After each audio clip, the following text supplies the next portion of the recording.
வாழ்க்கையில நிறைய பேரு வெற்றி அடையாம ரொம்ப சோகமாவே வாழ்ந்துட்டு போறதுக்கு காரணம் என்ன தெரியுமா? நம்மள புரிஞ்சுக்கிட்டு நம்மள திருத்துறதே ஒரு டிஃபிகல்ட்டான விஷயமா இருக்கும்போது, இவங்க வாழ்ற வாழ்க்கையில மத்தவங்கள புரிஞ்சுக்கிற பேர் வழின்னு அவங்க ஏன் அப்படி இருக்காங்க? இவங்க ஏன் இப்படி இருக்காங்கங்கிற அனாலிசிஸ்லயே அவங்க வாழ்க்கைய ஓட்டிடுறாங்க. இந்த டிஸ்கவரி நமக்கு எந்த ட்ரெஷரையோ, பிளஷரையோ குடுக்காது.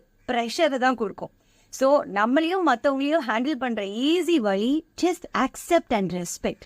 ஒரு ஸ்கொயரா, ரெக்டாங்கிளா, சர்க்கிளா நம்ம அக்செப்ட் பண்ணிட்டு தான் வாழ்ந்தாகணும்.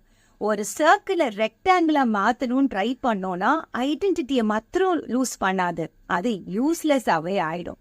ஸோ அக்செப்ட் அண்ட் ரெஸ்பெக்ட் அப்படிங்கிற வாழ்க்கைக்கு ஆப்போசிட்டான இந்த சஸ்பெக்ட் அண்ட் இன்ஸ்பெக்டர் தயவு செஞ்சு விட்டுடுங்க.